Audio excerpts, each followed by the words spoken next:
Welcome to Surviving the Side Hustle, the show where driven entrepreneurs share the real stories, the real honest struggles, and the hard-won secrets behind performing at their best. I'm your host, Rob Tracy, a personal performance strategist and the founder of TAPS Coaching, where I partner with entrepreneurs to turn real effort into real momentum. Every week, I sit down with an owner-operator who's building something of their own, and we get past the highlight reel to find out what's actually working. Because the truth is, most people don't need more. They need to pay attention to what works for them and do more of that. So whatever you're building, let's stop spinning and start winning. We'll jump into the show right after this. If you're an entrepreneur or owner-operator who's working hard but feeling stuck spinning your wheels instead of building real momentum, I'd love to help. I want to invite you to a free strategy session with one of our performance strategists. We'll help you see what's actually working, what's holding you back, and the clearest next step to get your momentum going again.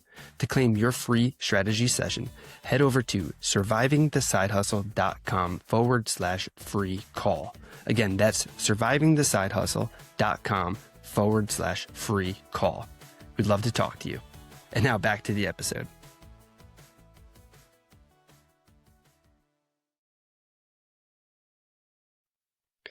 What's going on, everybody, and welcome back to another episode of Surviving the Side Hustle.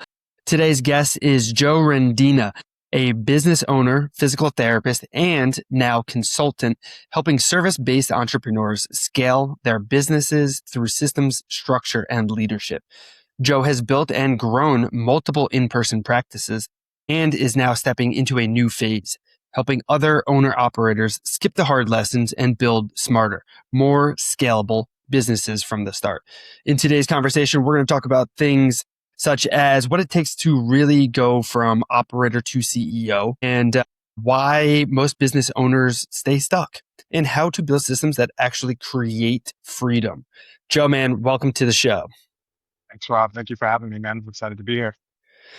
Yeah, man, we've known each other for a couple of years now. We met at a pretty fun event down in the Carolinas, I believe it was. And you're in a different phase than you were then. You're a father now. You're stepping into new roles. So I'm excited to kind of ask you, like, what is it that you're building right now in this next phase of your career?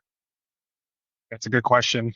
So my primary business, Iron Health, physical therapy, kind of, we do fitness as well. We have 4 offices. We're scaling that. My foot is not off the gas there. But what I'm realizing as being kind of the CEO and the owner, my new passion really is for business. So I want to give the opportunity to give back to people, to cut the learning curve, and start, if they're starting a business or have a business and they're not that many years in, is to teach them certain ways and systems and operations to install in their business so the foundation is right. That way, when they get bigger and they scale, they already have a built-in foundation. Because I know for me in the past, I've had to rebuild my foundation multiple times, and it's never fun. It's actually pretty brutal. So this phase for me, I want to really help coach people on how to install those systems, bring a vision to life, and make sure they live the life they want. Feel the freedom. Every entrepreneur you talk about, it's about freedom, but talking about freedom or actually having a plan is not going to get you there. And I want to help them install that plan. And right now it's my major passion. So about that, why, what's fueling that passion, right? So like you said, you've done this and you got really good at what you're doing here. So like, why share it with more people? Why not just continue to focus on yourself and with the practices that you currently have? Yeah, it's a good question. I think at the end of the day, like, it's purpose driven, right? I always want to give back. I like helping people. Obviously, my profession as a physical therapist, right? We're always helping people. Right? I was drawn to that profession to help people. And now the seat I'm in, I'm already, like, what I'm doing is managing and leading my leaders so they can manage and lead other people and then still help the people. So I'm kind of I'm not pushed away, but I'm far away from the actually doing the work of the PT. And it's about like developing the leaders, and the fulfillment I get from helping my leaders develop as people is massive. So I want to just double that and say, like, who else can I help? Whether it's friends, whether it's people who are just starting businesses. So it really comes down to a passion thing because I really truly love this. And as I went from being a PT to just being the CEO, that's where my new passion lies. I guess the stages of life you're in, this is the stage of life for me where it's like business is my true passion. And I want to just give back and help people. Yeah. Yeah, no, I feel you on that one too. Like if when I first started, like many people who start off as like the technician, like you get pretty good at something and you're like, oh, you know what? I could probably make some money doing this more on my own. You step into entrepreneurship or at least owning a business or at least owning your own job, I guess you could say. You started off and like nobody's there to teach you. Like I've got my master's in exercise science and my bachelor's in kinesiology, but nobody taught me like what to do if you're trying to do this on your own. They just teach you like the things that you need to do to be good at that. So like I wish I had somebody that like could have given me what I didn't have when I first started. So I love that you're now providing that for so many newer entrepreneurs and kind of business owner operators. So that's awesome. Yeah. And you kind of fall into the same thing, right? Like you're still have your strength thing and you're also, have this podcast and helping people, right? I'm assuming it's a similar concept, passionate about it. Oh yeah, yeah. It's at the end of the day, it's what matters. Yes, the whole thing is like there is an identity shift at play and kind of stepping into that. And I like how you said that like you are a person, Pearson trainer, you're a physical therapist by trade. And that's great because that's kind of gotten you to where you are. But you've told me before, like you're meant to be a business owner. Can you talk a little bit more on like when you realized that shift? Yeah. I think when I really reflect when I was young, I was always not fond of rules. I was a good student, but I wasn't a disciplined student, right? So I knew what I had to get done. I got it done, but I just didn't care. And I think that trait kind of is evident in entrepreneurs, really, right? Like sometimes that happens. Like it's the kids with the C's that end up becoming business owners because you're beating to your own drum. So as a kid, I always beat it to my own drum. And when I was going through school, obviously my story about becoming a PT, I tore my ACL, which is a ligament in the knee. And my PT was really the one who got me from walking on crutches, being a scared kid, to playing football again. And I was like, I want to do that. So at that point, I spearheaded becoming a PT, but always in the back of my mind was like, I need to just be able to create something for myself. So I always knew into becoming a PT, I would open my own business. As soon as I was a PT, I would do some years training, learning the skill, learning the art of it. And then as soon as I felt confident enough, I would start my own business. So I think that trait has always been inherent in me. And then when I finally did it, when I reflect on it, my last job before I opened my own business, I was miserable. I just wasn't a happy person. I wasn't nice to be around. I had a lot of heaviness on my chest. Like if I had to describe it as a feeling, I was making good money. But as soon as I took that leap and started my own business, I was like, wow, this is what I'm supposed to be doing. So I just felt aligned at that point. So I think that's the biggest thing. Just it's probably been in me since I was a kid. And then once I finally broke through and redid it, just felt good. And I just knew just this is where I should be. Yeah, it's not made for everybody, right? You have to be that special kind of breed where you got to have at least a certain degree of adversity drive. You have that achievement, you got to chase after those things, and which is fine if you don't have that. And but like most people listening to this podcast are in the same boat, kind of going forward with it. And I knew I first found that when I was interning, and the place that I was interning at had then stepped up and was like, hey man, we'd love to pay you a little salary and just have you kind of keep going.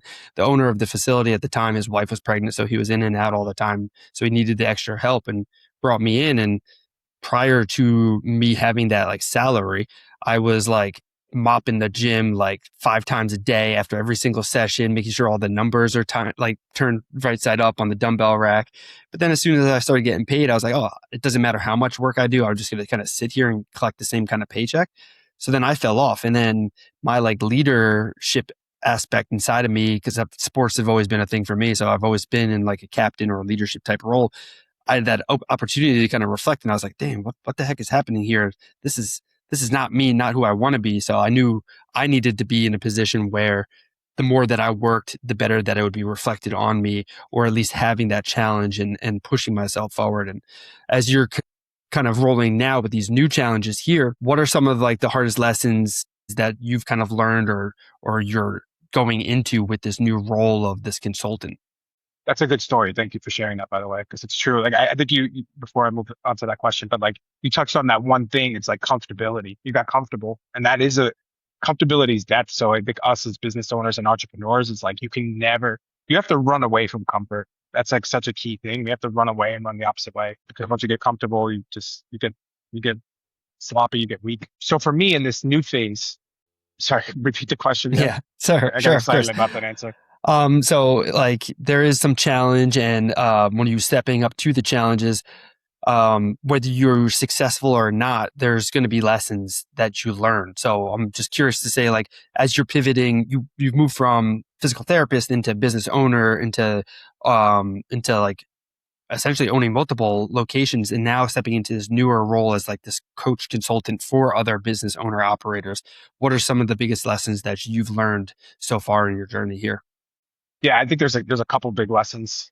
The first one is you got to start with a vision and the end in mind, right? If you're not the architect of where you want to go and where you want to be, you're never going to get there. So you have to understand that having like at least a 10-year vision of like, hey, I'm starting this and I'm going to commit 10 years of my life to this, and this is exactly what I want it to look like. If you have that on paper and it's crystal clear, everything else you can kind of backtrack into. But having that vision in mind and the end result of what you want it to be is so important.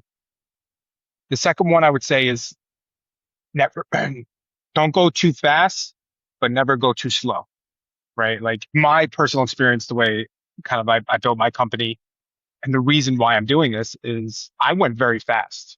I went fast and hard. And yes, right now we have 4 offices and I'm not treating, but it was a lot of work, a lot of sleepless nights, a lot of staff turnover, a lot of like, how am I going to pay rent? So I went very fast and I could have slowed down just a bit and really thought it out.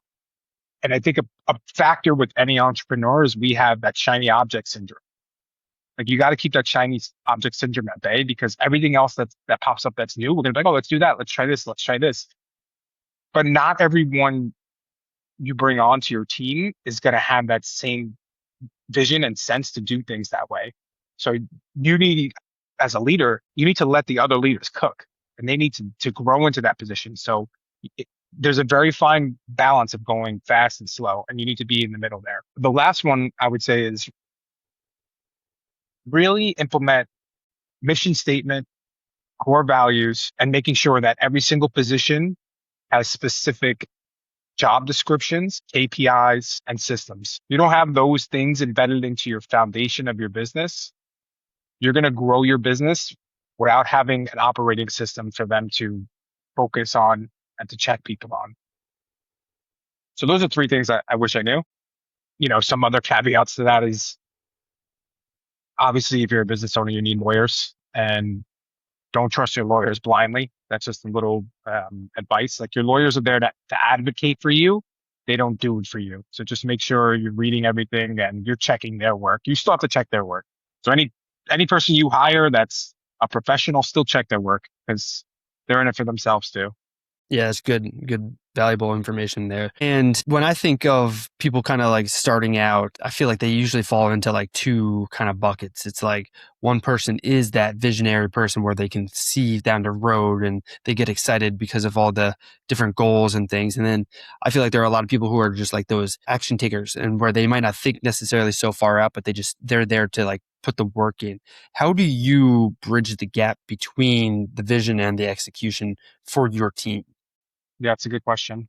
And I think if we're talking about someone who has somewhat of a team, it's very different than if it's someone who's like a one person show and they have to do all the things. But if you have a team and you're the visionary and you're looking at the future, you're trying to set the goals, you're trying to set where you're going, you're enhancing the strategy, you still need to be somewhat of an executioner. You still need to do things. But the way I would approach it is you need to have a right hand person that you can check and balance with, right? Whether it's someone on your team, whether it's a consultant, whether it's a friend, whether it's a family member, the way you really balance what you're doing is make sure you have your plan, your vision. And then when you go through execution, don't be too fast. Like check it with someone. Always have a check and balance because that's really how a team grows. It's like, hey, I have this idea. Is this going to work? But like you need someone to give you true, honest advice to see if it's going to work. Like I have someone on my team in Iron Health, and obviously at the end of the day, I'm the CEO. I'll make a decision, but her and I chat all the time, and we battle. We battle about decisions because I see the vision and I want to act quickly, and then she'll just bring it back to be like, hey, but we need to slow down because this has to happen. You have this, we have that. So having someone that you can bounce ideas off of will bridge that gap. So what happens if you're like a solopreneur and you don't have somebody? Like, where do you find somebody to be that person? Yeah, Because they got to be trustworthy too. Like, you can't just pick any Joe Schmo off the street, right? for sure. If you're a solopreneur, and you have your vision listed out, you you really have to be an action taker first, I think. If you're a solopreneur, like action is key because without action, nothing's going to happen. So I would say someone who's like, I'm just starting out. It's just me. I don't have a team. I don't have anything going on. It's just like, just take action because what's going to happen eventually, like as you start to take action, you're going to have some mistakes, but you can self-regulate. And as you start to hire, now you can start to balance that system in place and get away from being the technician, as we call it. Right. So that would be my advice for a soul person is like, take an action. You don't have, if you don't have massive rent, if you don't have a massive payroll, if you don't have people who rely on you, if you don't have a massive book of business, just take action. What's the worst that can happen? So when might be a good time to look into hiring like a mentor or a coach? Yeah, I think if you're just starting, you can hire someone right away, but I wouldn't say like it's a necessity right away, right?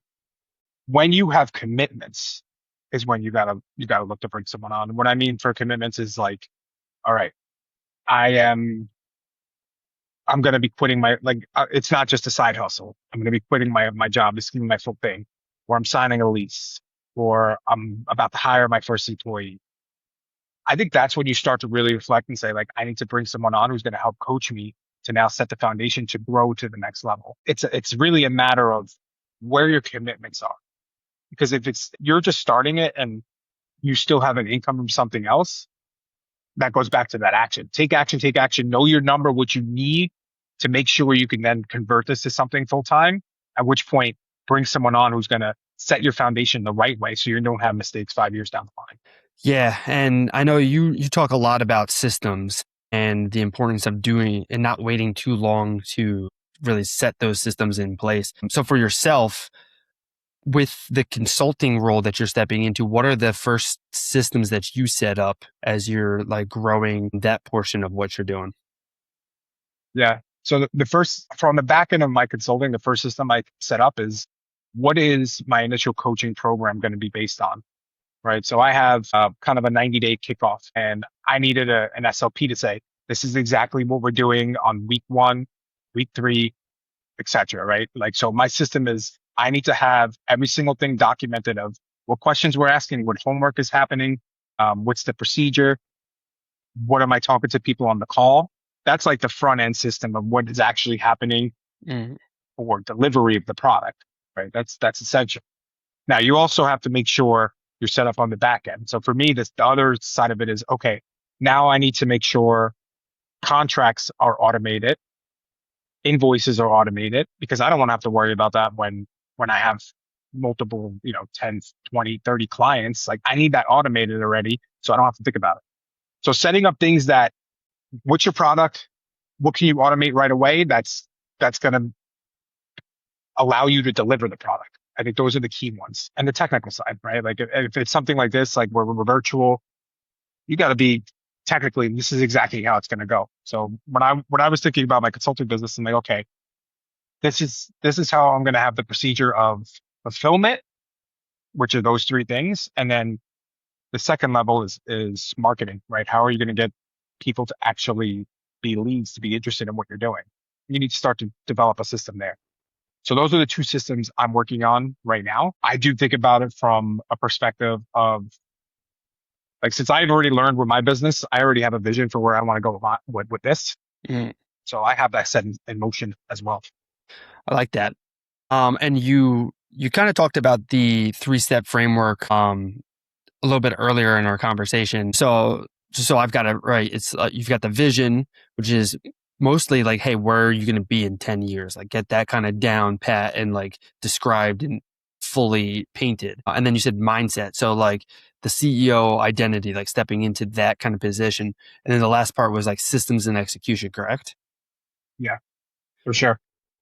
So how long, like, so through that framework, how much time do you typically spend with your clients in those different spots? You said 90-day kind of kickoff. Is that like a 1 month kind of all on vision, 1 month on mindset, 1 month on like setting up your systems to kind of get the ball rolling?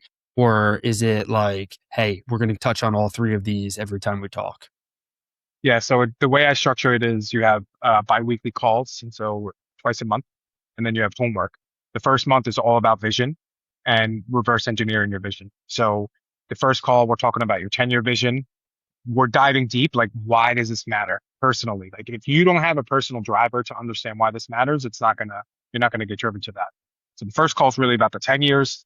The second call, we go into the 3 years, right? Because I think it's so important to understand that like your 10-year vision is what drives you forward. You know you're gonna get there, but guess what? You're not getting there tomorrow. Yeah. Now let's actually start to put in pieces to actually make it a reality. So that's when we get into the 3 years. Then we start to go into kind of mindset. Okay, now we get into the nitty gritty. The next month is all about the 1 year. What are the requirements from your mind? What exactly needs to happen so we could be crystal clear on that? Because people are like, oh, I have this 10-year vision, it's a beautiful thing. I have this 3-year vision, it's a beautiful thing. But now let's get into the specifics, right? Like it's you're in the dirt, you're in the mud, you're grinding, you're moving hard.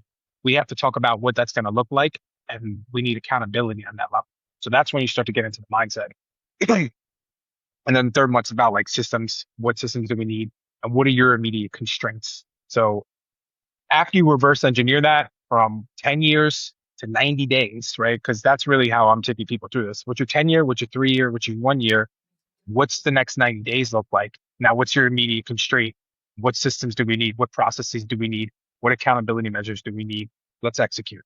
Um, and that's kind of how you structure it. And then in the grand scheme of things, every single 90 days, you're reevaluating this, and you're reevaluating, how's my 10-year vision looking? Am I still aligned? My 3-year, am I still aligned? Am I still aligned in my year? Do I need to pivot? Do I need to move?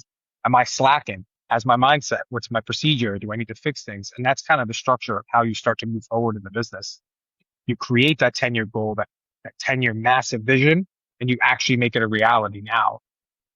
Not the problem, but the biggest issue with visionaries, right, is like we get so amped up about the 10-year vision. Like, I want to get there, I want to get there right now. But when it comes down to the implementation, that's the hardest part. And I'm sure you feel in that same boat because it's work and it's detailed work. And a lot of entrepreneurs don't have that. So it's a skill you have to learn. Hey, what's up? Sorry for the interruption. It's Rob. One quick thing before we keep going. If you're feeling stuck or like you've lost the momentum that you used to have, here's a simple, free first step. Take the assessment at gettheprime.com. In just a few minutes, it'll show you exactly where you're leaking momentum so you can get that ball rolling again with the Prime app. It's completely free. So if you're new here, this is the best place to start. Go ahead to gettheprime.com and take the free assessment.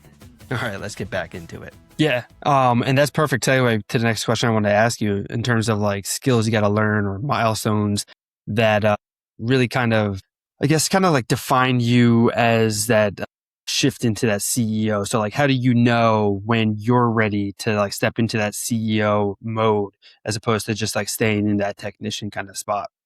Yeah. Well, I think one, you got to want it, right? I know I have a lot of people that I know that are okay with being technicians, right? If you want a better life for yourself, you want to really go accomplish something, like you got to want it. You got to want it deep down inside. I think that's very important.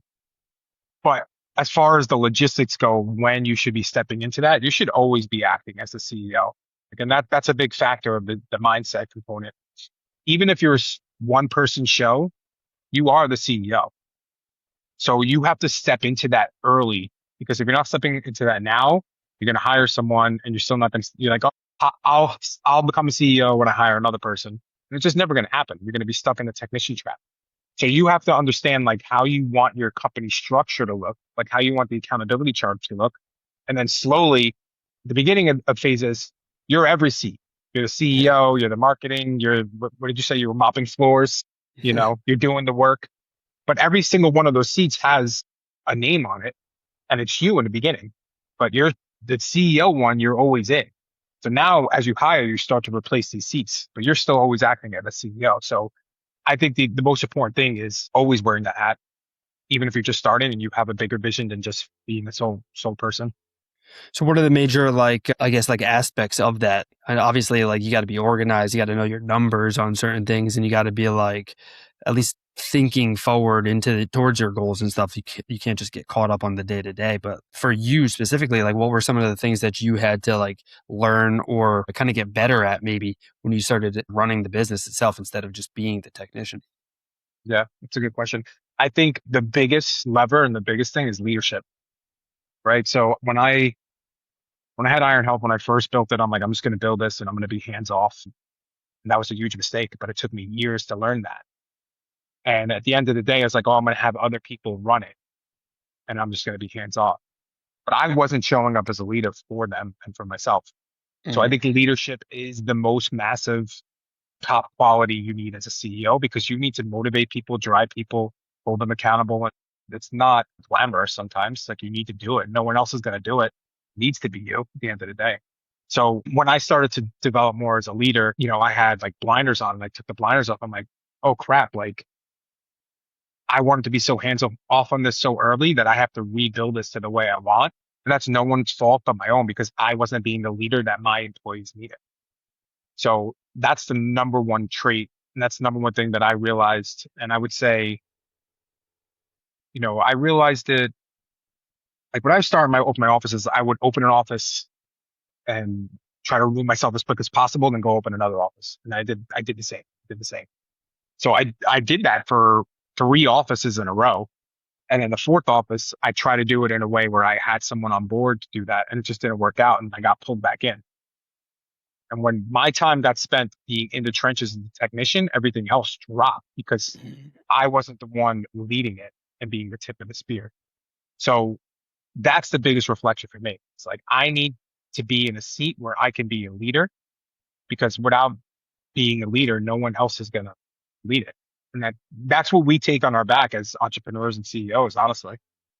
Yeah, and I really love that that's how you kick that off too, because I was just listening to something like I think it was earlier today or maybe it was yesterday actually, where the person was saying like, hey, if you start a business, you are taking on that responsibility of leadership. Like if you are starting a business, like it's cool for you to want to be in the technician role for a while, but like if you don't want to own the business to help other people create more jobs for other people and be a leader, then just get rid of your business and go get a job doing it somewhere else, because then you're just trapped working in this job and your boss is the lunatic. And so you're never going to be able to get any time away. At least if you're working at another job for another business, like you can get like paid time off for like sick days and stuff. But when that's you're just set up for failure. So like Yeah. if you're not ready to take in that leadership type role, like you're just doomed. So you just get rid of your business. Yeah, it's perfectly said, man. I think it's so true. It's so important because it is responsibility. I think you hit a good word there. We're talking about that. It's if you have that big vision in mind and you want to get somewhere, you have to understand that you're going to put a lot of responsibility in your back, and you have to be okay with that. And Yeah. what do they say? Starting a business is like looking. I would say it's like looking down an alleyway and there's glass on the floor, and the only way out is through. That's starting a business. Yeah. Yeah, that's a good one. Um, so, and I'm glad too that you said though, like, you first went in with the idea of like, yeah, I'm just gonna be hands off.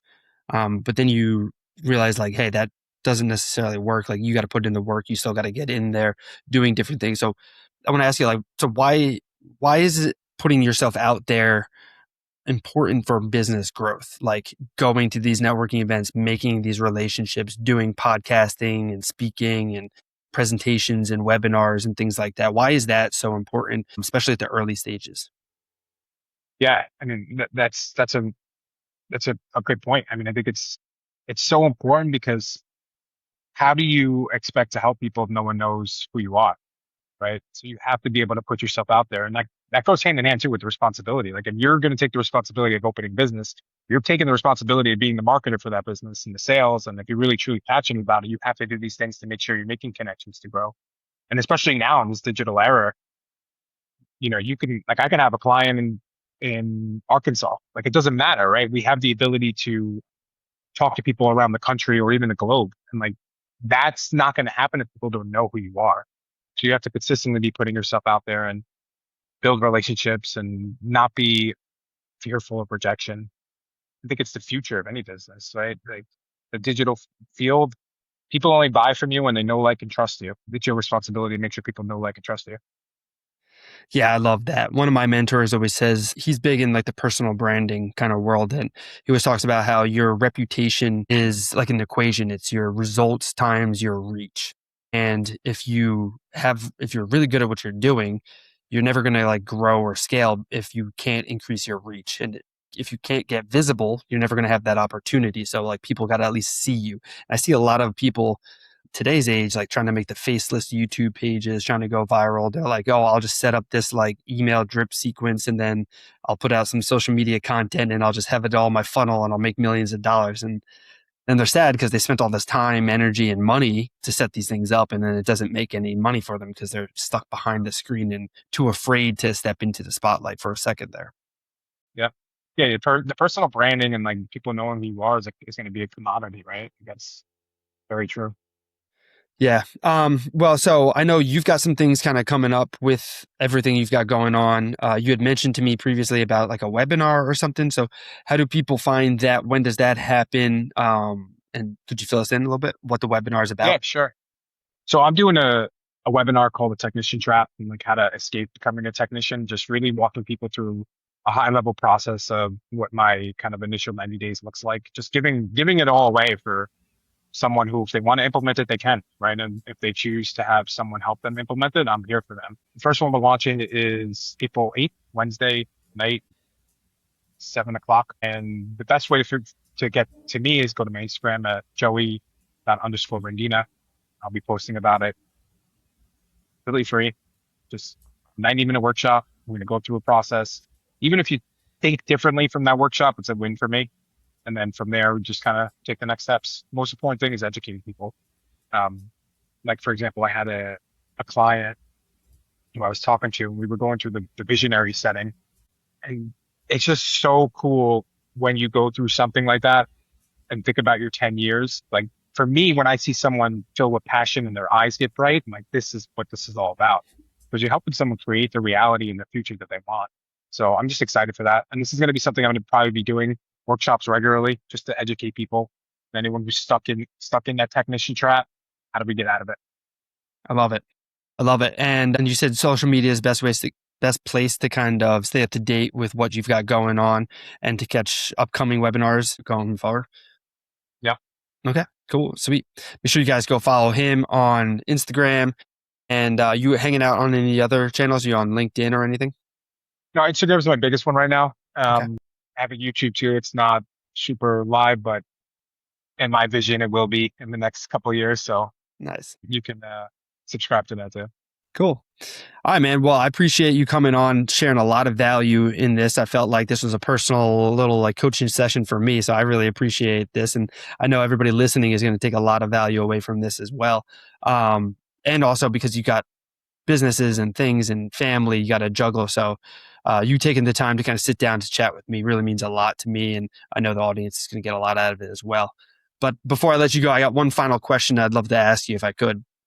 Yeah. So if somebody is listening, because show is surviving the side hustle. So you got people who are building and scaling businesses, looking to connect with other entrepreneurs and business owners. But then you also have the people who are dabbling with a hobby and they're interested in making it into something where they can start to make some money. So you got a wide spectrum of people. But if someone listening right now is that individual who is stuck and they're maybe in that technician role or just stuck in the day-to-day of their business, what's the first thing that they should take to really start to like become more like that CEO? Audit their week, right? And really color coordinate it. What am I doing technician time versus CEO time? If you're doing technician time 60% plus, start to cut down on some of that technician time and build in CEO time. Build it in. Make CEO time a part of your calendar. What does that mean? You're working on strategy. You're just thinking. You're just sitting and thinking about strategies. You're planning what's next. You got to bake that into your calendar. And that's something simple that anyone can do. Even someone who's like hustling like crazy, building 2 hours a week where you have CEO focus time. I love it. It's so important. And I feel like so many people don't prioritize that. You get trapped in that, like, yeah, no, I can fill this with another session or whatever it may be. And because I know that from experience, that's who I used to be. But every time I would book into my calendar, I'd end up forfeiting it to somebody else just so that they can get their session in. So very valuable. Thank you for sharing that. And again, thank you so much for coming on today, man. I really appreciate it. Thank you, man. That was all good stuff. You said some great stuff there, so I really appreciate it. All right, sweet. That's a wrap on this week's episode of Surviving the Side Hustle. If this conversation gave you something that you can use, would you do me a favor and follow the show? And then please leave a quick rating and review wherever you listen. It genuinely helps more entrepreneurs find these stories, and it helps spread the word of our guests. And if someone came to mind while you were listening, do us both a favor and share the episode their way. You can connect with me and find everything that we mentioned over at survivingthesidehustle.com. Until next time, remember, pay attention to what works for you and then do more of that. That's how you stop spinning and start winning.